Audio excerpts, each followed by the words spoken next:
How JDVance dismantled Jake Tapper from CNN. Welcome back to our channel where we delve deep into the most impactful political conversations of our time. Today, we have a particularly compelling interview to discuss.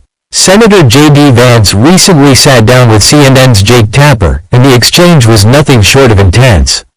Vance confronted Tapper on issues ranging from media bias to the core concerns of American voters.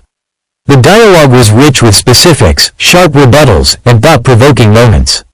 After this commentary, we'll present the full interview so you can witness firsthand how J.D. Vance navigated this challenging conversation. So, let's dive into the key moments that made this interview a must-watch. The interview kicks off with Jake Tapper bringing up recent controversial statements made by former President Donald Trump.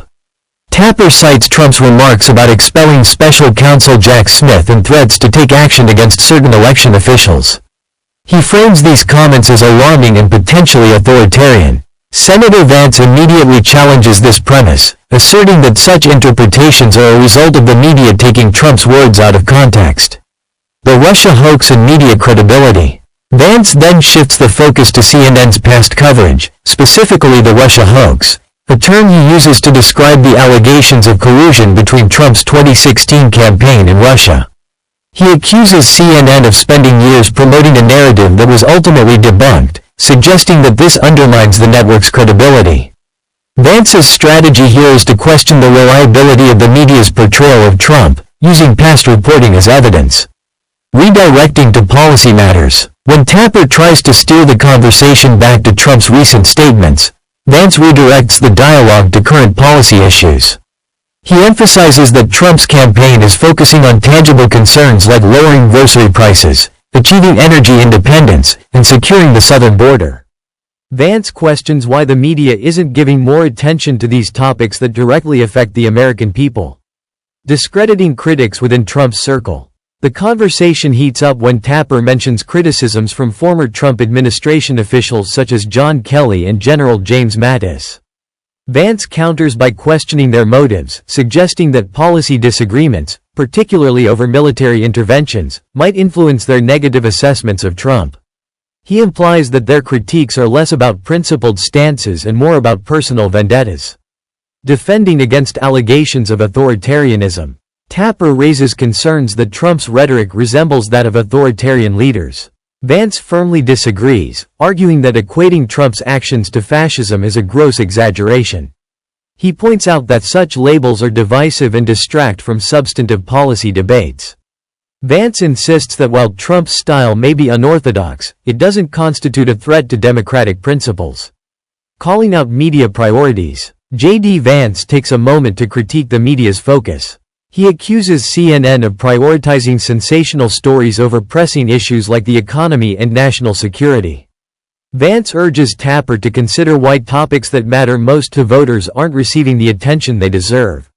He stresses that the media has a responsibility to provide balanced coverage that informs the public about policy positions and their implications. Now, as promised, we're bringing you the full interview so you can see the dynamics unfold yourself. Pay close attention to the nuances in their dialogue and how each addresses the points raised. We encourage you to share your thoughts in the comments below.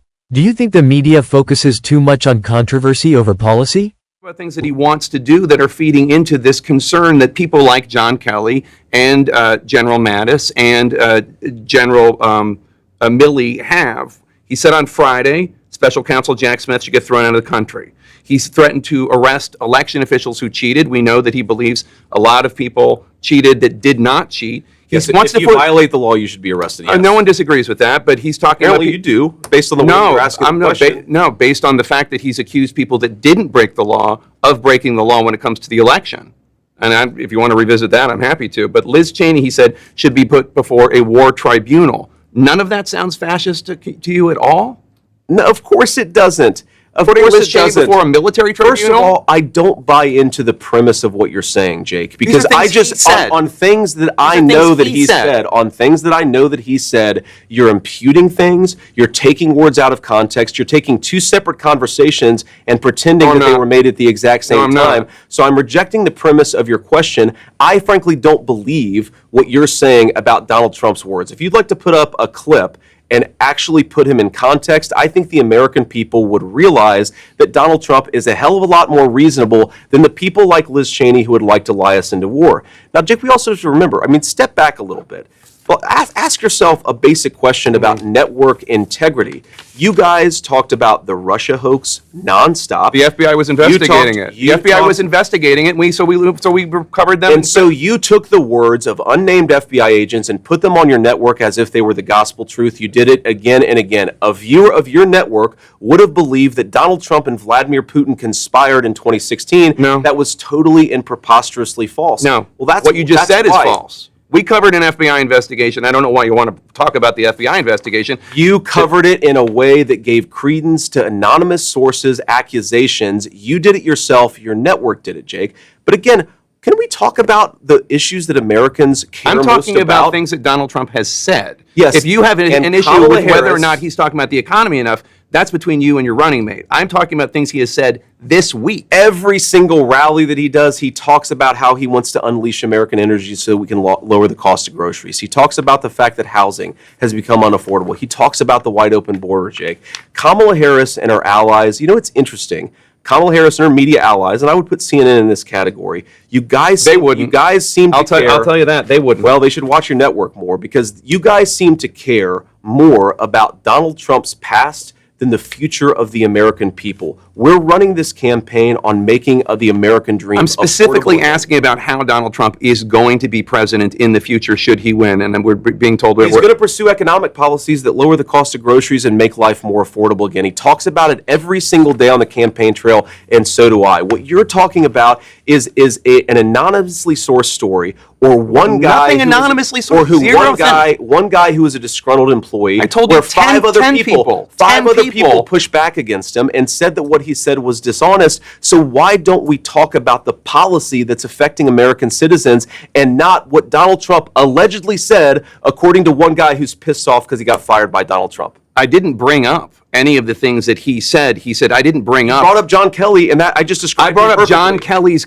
view of Donald Trump. I didn't bring up John Kelly talking about what Donald Trump said about Hitler's generals. I didn't bring that up. I talked about John Kelly's view of Trump based on something Trump has been saying in the last week. So that's what I asked about. So John Kelly makes accusations that are rejected by 5 people. Again, you're talking about something I didn't bring up. I think that maybe implicates his overall judgment. And I think the fact that he has a worldview that's so oppositional to peace and prosperity suggests that he's not an honest arbiter. Emphasizing the need for honest dialogue. Closing his arguments, J.D. Vance calls for a more honest and transparent conversation between politicians and the media. He expresses hope that future interviews will delve deeper into policy discussions rather than rehashing past controversies. Vance's appeal is for a shift toward dialogue that genuinely serves the interests of the American people. J.D. Vance didn't shy away from challenging the narratives and pressing for a focus on issues that truly impact Americans. This interview highlights the ongoing debate about media influence and the importance of holding both politicians and journalists accountable for fostering productive conversations.